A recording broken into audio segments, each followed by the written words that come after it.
Hello friends, આજે આપણે બનાવીશું લગ્ન પ્રસંગમાં ખવાતા અથવા તો ગુજરાતી ટ્રેડિશનલ ભરેલ મરચાંના ભજીયા, જે ખાવામાં ખૂબ જ ટેસ્ટી લાગે છે અને ખૂબ જ ઝડપથી પણ બની જાય છે.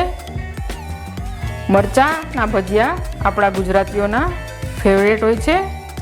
લગ્ન પ્રસંગમાં જે રીતે ભરેલ મરચાંના ભજીયા બને છે તે જ રીતે આપણે તેનો મસાલો બનાવીશું. આ મરચાંના ભજીયામાં મસાલો બનાવવાની જ ખૂબી હોય છે. તો ચાલો જોઈ લઈએ કેવી રીતે બને છે આ ભરેલ મરચાંના ભજીયા.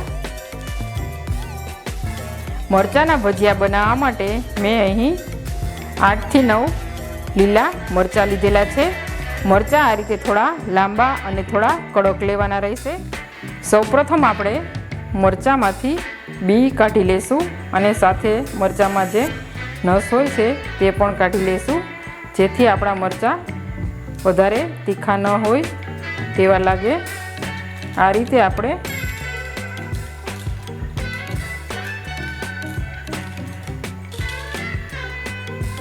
આપણા મરચાં તૂટે નહીં તેનું પણ આપણે ધ્યાન રાખીશું.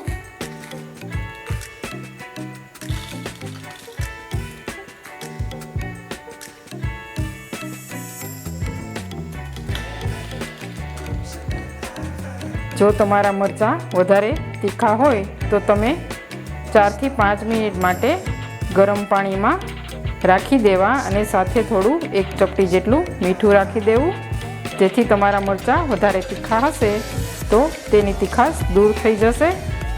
આપણે આ રીતે બીજા મરચાંના પણ બી કાઢી લઈશું.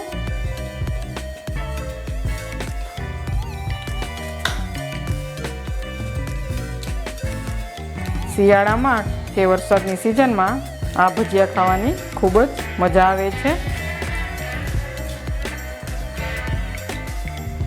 અને ખૂબ જ ઝડપથી પણ બની જાય છે. મેં અહીં મરચાંમાંથી બિયા કાઢી લીધેલા છે, તમે જોઈ શકો છો. હવે આપણે મરચાં ભરવા માટેનો મસાલો તૈયાર કરીશું. મેં અહીં મરચાં ભરવા માટે 1/2 કપ જેટલું ચવાણું લીધેલું છે. લગ્ન પ્રસંગમાં જે ભરેલ મરચાંના ભજીયા બનાવવામાં આવે છે તેમાં પણ ચવાણાનો ઉપયોગ થાય છે. આપણે આ ચવાણું મિક્સર જારમાં એડ કરી દઈશું. મેં ચવાણાને મિક્સર જારમાં એડ કરી દીધેલું છે. તમે ચવાણાની જગ્યાએ ગાંઠિયા અથવા સેવ પણ લઈ શકો છો. આપણે હવે તેમાં 1 ચમચી જેટલું ધાણા જીરું પાવડર એડ કરીશું. ચપટી જેટલી હળદર એડ કરીશું. 1/2 ચમચી જેટલો ગરમ મસાલો એડ કરીશું. સાથે જ આપણે મરચાંને ટેસ્ટી બનાવવા માટે 1/2 ચમચી જેટલી વરિયાળી પણ એડ કરીશું. જો તમને વરિયાળીનો સ્વાદ પસંદ ન હોય તો તમે તેને સ્કીપ કરી શકો છો. 1 ચમચી જેટલી દળેલી ખાંડ એડ કરીશું. અને જો તમારે વધારે મરચાંને સ્પાઇસી બનાવવો હોય તો તમે તેમાં લાલ મરચું પણ એડ કરી શકો છો. આપણે હવે આ બધું એકદમ સરસ ક્રશ કરી લઈશું. આપણો આ ભરેલ મરચાંનો ઇન્સ્ટન્ટ મસાલો તૈયાર થઈ ગયો છે. તમે જોઈ શકો છો, ખૂબ જ ઝડપથી બની ગયો છે. હવે આપણે આમાં બીજા બધા મસાલા કરી લઈશું. મેં અહીં લીલા ધાણા લીધેલા છે તે એડ કરીશું. 1/2 ચમચી જેટલું તેલ એડ કરીશું. ત્યાર પછી 1/2 ચમચી જેટલો લીંબુનો રસ એડ કરીશું. સ્વાદ પ્રમાણે થોડું મીઠું એડ કરીશું. ચવાણામાં મીઠું રહેલું હોય છે તો આપણે જે પ્રમાણે જરૂર પડશે તે પ્રમાણે એડ કરેલું છે. આપણે બધું સરખી રીતે મિક્સ કરી લઈશું.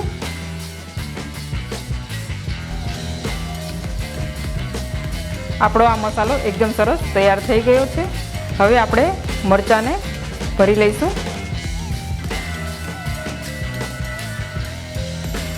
આપણે હવે મસાલો અંદર એડ કરતા જઈશું.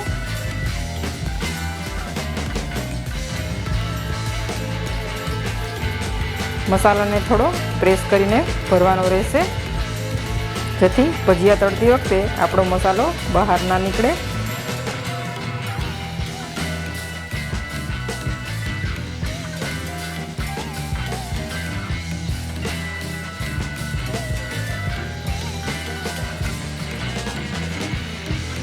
આપણે બધા મરચાં ભરી લઈશું.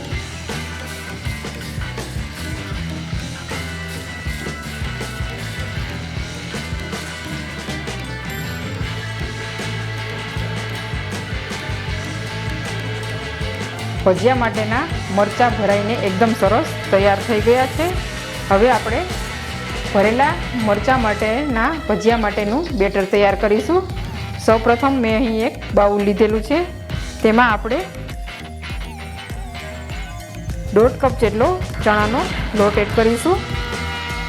તમારે જેટલી ક્વોન્ટિટીમાં ભજીયા બનાવવા હોય તેટલો તમે એડ કરી શકો છો. તેની સાથે જ આપણે 1/2 કપ ચોખાનો લોટ એડ કરીશું. ચોખાનો લોટ એડ કરવાથી આપણા ભજીયા એકદમ સરસ ક્રિસ્પી બનશે અને ભજીયામાં જરા પણ તેલ નહીં રહે. ત્યાર પછી તેમાં આપણે ચપટી જેટલી હળદર એડ કરીશું, હિંગ એડ કરીશું, સ્વાદ પ્રમાણે આપણે મીઠું એડ કરીશું.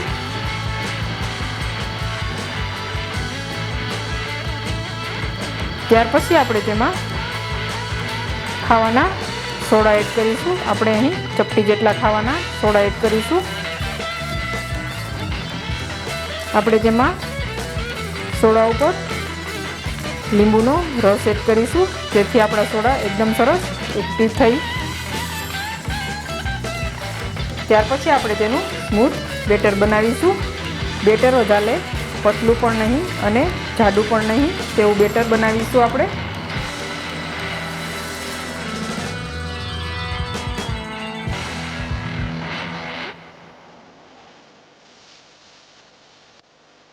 આપણું આ બેટર એકદમ સરસ તૈયાર થઈ ગયું છે. તમે જોઈ શકો છો આપણું બેટર એકદમ સરસ સ્મૂથ તૈયાર થયું છે. આપણે તેને 2 થી 3 મિનિટ માટે એક જ ડાયરેક્શનમાં ફેંટી લઈશું.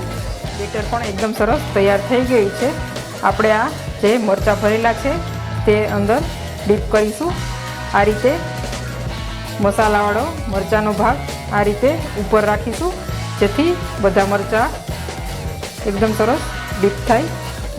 આ રીતે ચમચીથી મદદથી આપણે એડ કરીશું. આપણે હવે મરચાંને તળી લઈશું. મેં અહીં પહેલેથી જ પેનમાં તેલ ગરમ કરવા માટે રાખી દીધેલું હતું. એકદમ સરખી રીતે કોટ કરી અને આ રીતે આપણું તેલ પણ અહીં એકદમ સરસ ગરમ થઈ ગયું છે. આપણે ગેસની ફ્લેમ મીડિયમ રાખીશું.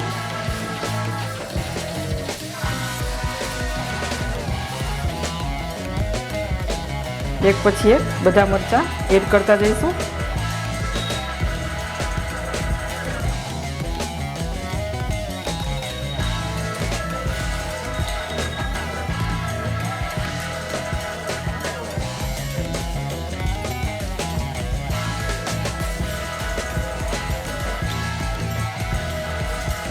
આપણે એકદમ સરસ ક્રિસ્પી એવા મરચાંને તળીશું.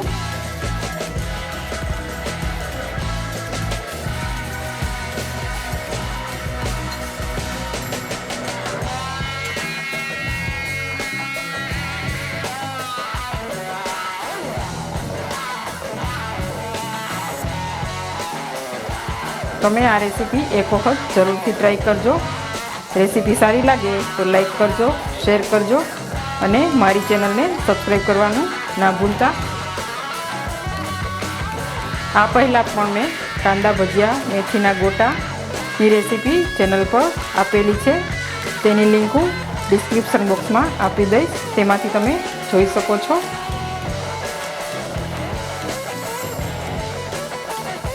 આપણે અહીં બધા મરચાં એડ કરી દીધેલા છે.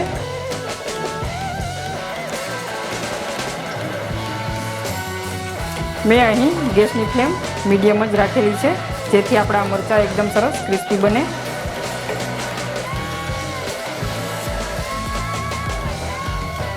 જ્યારે પણ તમે આ ભરેલ મરચાંના ભજીયા બનાવો ત્યારે મરચાં થોડા મોટી સાઈઝના લેવાના અને શક્ય બને તો મોડા મરચાં લેવાના, તો ખાવામાં ખૂબ જ ટેસ્ટી લાગશે.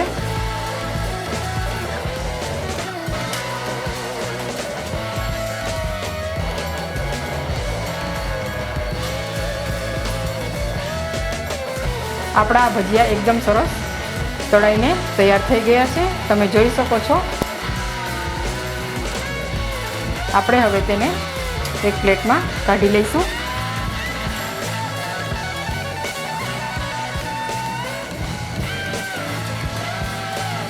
તો તૈયાર છે આપણા લગ્ન પ્રસંગમાં ખાવામાં આવતા ભરેલ મરચાંના ભજીયા. આપણે હવે તેને સર્વ કરી લઈશું.